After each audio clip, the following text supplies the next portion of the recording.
नमस्कार, मैं सुलभ कुमार शर्मा और छत्रपति में आज आप सबका स्वागत करता हूं। आज हम लोग क्या पढ़ेंगे? CBSE exercise 10.2। Okay, CBSE exercise 10.2 class 10। ठीक है, देखिए क्वेश्चन नंबर जो दिया है लास्ट की तरफ चलते हैं हम। ज़्यादातर स्टार्टिंग वाले तो हम कर ही दिए थे। 12 नंबर देखिए, ये थोड़ा क्रिटिकल है और बहुत ज्यादा टाइम टेकिंग है। ट्रायंगल एक बनाया गया है इसे, और इसके बीच में एक सर्कल है। ओके, जो गिवन चीजें हैं हम लोगों को वो बोला गया है ए, अच्छा इसको बोला गया बी, और ये है सी।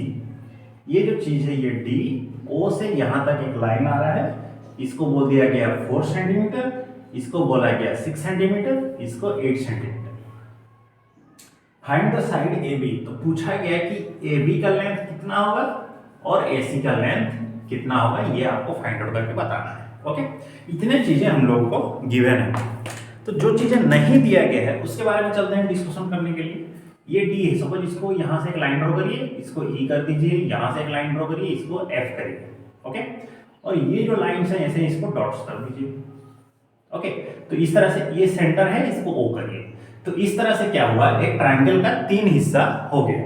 ये 6 है तो ये भी 6, ये 8 है तो ये भी 8 होगा, क्योंकि एक्सटीरियर पॉइंट, कोई भी एक एक्सटीरियर पॉइंट से सर्कल के ऊपर जो हम लोग टैंजेंट्स ड्रॉ करते हैं वो सेम होता है। इसको x लीजिए और इसको x लीजिए। अब आ जाइए, अब एरिया के हिसाब से इनका आंसर हमको फाइंड आउट करना है। ठीक है, पहले बड़ा वाला ट्रायंगल को देखते हैं। For triangle A B C, semi perimeter कैसे मिलेगा? साइड्स को ऐड करके, जैसे कि पहले ए बी को लिखते हैं, फिर बी सी को, फिर ए सी को, डिवाइडेड बाई 2। तो ए बी का वैल्यू कितना है? x प्लस 8, ये है 6 प्लस 8, और दिस 6 प्लस x बाय 2। तो कितना हो गया ये? 2x प्लस 8 8 16, और ये 12 28 डिवाइडेड बाई 2। 2 से जब इसको कैंसिल करेंगे तो कितना होगा? x plus 14। ये हो गया आपका सेमी पेरीमीटर इस ट्रायंगल का। अब इसका एरिया फाइंड करिए, तो एरिया का फॉर्मूला क्या है? s of s minus a into s minus b into s minus c। Okay, यही फॉर्मूला है ना। तो अब चलिए, ये तो रहा, s रह गया। s माइनस a मतलब कौन? पहला वाला। और s का वैल्यू कितना है? x plus 14 minus x minus 8। फिर उसी तरह x प्लस 14 माइनस 6 माइनस 8, फिर x plus 14 minus 6 minus x। ठीक है, तो अब देखिए s की जगह पर हम लोग क्या लिखेंगे? x प्लस 14, तो ये x प्लस 14 रहने दीजिए। देखिए ये x और x कटा, तो 14 माइनस 8 कितना? 6, और यहाँ पे ये 14 कट गया तो बचा x, और यहाँ पे कितना? x कटा, दिस इज 8।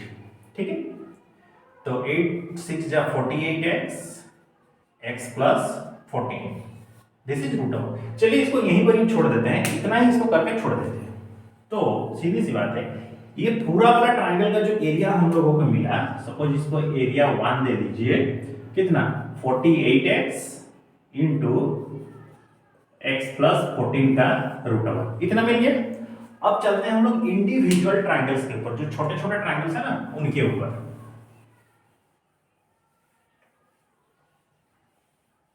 इसको हमको एरिया के हिसाब से ही करना है, दूसरे तरीके से करिएगा तो नहीं हो पाएगा।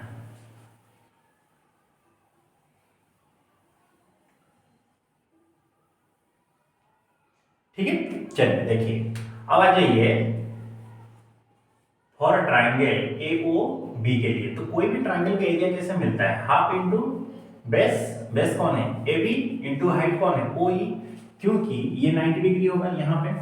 ओके, तो हाफ तो रहा, बेस कितना है? 8 प्लस एक्स, और हाइट हो गया 4, इसको इसको काटिए 2, तो 2 इंटू एक्स प्लस 8। चलिए इसको आप पकड़ लीजिए A2, फिर A3 को आइए। फॉर ट्रायंगल बी और सी जो है, तो यहां पर भी हाफ इंटू बेस कितना है? 6 प्लस 8, और हाइट हो गया कितना? 4, तो इसको इससे काटिए 2, तो ये हो गया 28। फॉर ट्रायंगल AOC के लिए ये हो गया A4, तो हाफ इंटू बेस कितना है 6 प्लस एक्स इंटू कितना 4, इसे इसको काटिए 2, तो 2 इंटू 6 प्लस एक्स। तो पूरा का पूरा ट्रायंगल का एरिया कितना मिलेगा, तो सीधी सी बात है A1 इक्वल टू कितना होगा A2 plus A3 plus A4, क्योंकि A1 का वैल्यू जितना होगा इन तीनों को ऐड करने से उतना ही होगा। तो पहले इन तीनों को ऐड करके वैल्यू फाइंड आउट करिए। A2 का वैल्यू कितना है 2 इंटू एक्स प्लस 8 और ये 28 plus of 2 into 6 plus x, तो this is 2x plus 16 plus 28 plus 12 plus 2x, तो ये 2x और ये 2x कितना हुआ 4x प्लस ऑफ 8 8 16 1 और 1 2 3 ये हो गया 5। ओके, तो इतना मिला। तो देखिए एक काम करिए, A1 का स्क्वायर को इन दोनों इसके स्क्वायर के साथ सेम करिए, क्योंकि अगर ये दोनों आपस में सेम हो रहे हैं तो इनके स्क्वायर भी तो सेम होने चाहिए। तो A1 का वैल्यू कितना है ये दे दिया है और इनका वैल्यू कितना निकला, तो सीधी सी बात है 48x x प्लस 14 का रूट ओवर का square equal to 4x plus 56 का स्क्वायर के साथ सेम हो जाएगा। यहां तक समझिए सेम हो गया। तो सेम होने के बाद अब इसको इक्वल कर दीजिए। इस चैप्टर में इसी एक को ही पढ़ेंगे, बाकी ज्यादा इसी में बोर्ड जाने लग जाएगा, ये जरूरत नहीं है।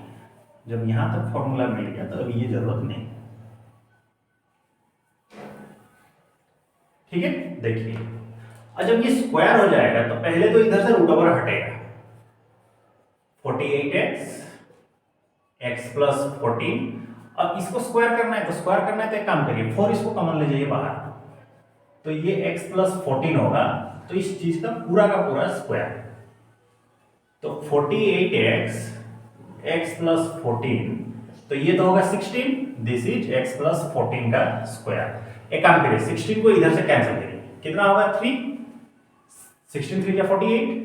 अब x प्लस 14 और ये x प्लस 14 कैंसिल करिए, तो this is 3x equal to सिर्फ x प्लस 14, तो 3x minus x equal to कितना 14, तो ये हो गया 2x इक्वल टू 14, तो सिर्फ x equal to 14/2 that is 7। जब x का वैल्यू आपको 7 मिल गया तो ab का वैल्यू कितना हम लोगों को मिला था x प्लस 8, मतलब 7 प्लस 8 दैट इज 15, और AC का वैल्यू कितना मिला था x plus 6 that is 7 plus 6, कितना होगा ये 30।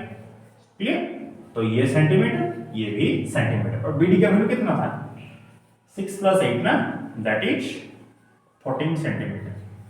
समझ में आ रहा है? तो तीनों साइड्स के वैल्यू मिल गए कि नहीं। तो इसी के साथ ही हम लोग क्या किए, एक्सरसाइज 10.2 को खत्म कर दिए। तो आज आप लोगों का यही होमवर्क है कि एक्सरसाइज 10.2 का ऑल जो भी डाउट्स हो वो हमको कमेंट कर दीजिए। समझ में आ रहा है? जो भी डाउट्स हो वो हमको कमेंट कर दीजिए, उसको हम अगली क्लास में समझा देंगे। ठीक है, तो मिलते हैं हम लोग अगले क्लास में, तब तक के लिए सी यू नेक्स्ट। अपना ख्याल रखिए और क्वेश्चन सेट्स को प्रैक्टिस करते रहिए। ओके, सी यू नेक्स्ट, जय हिंद।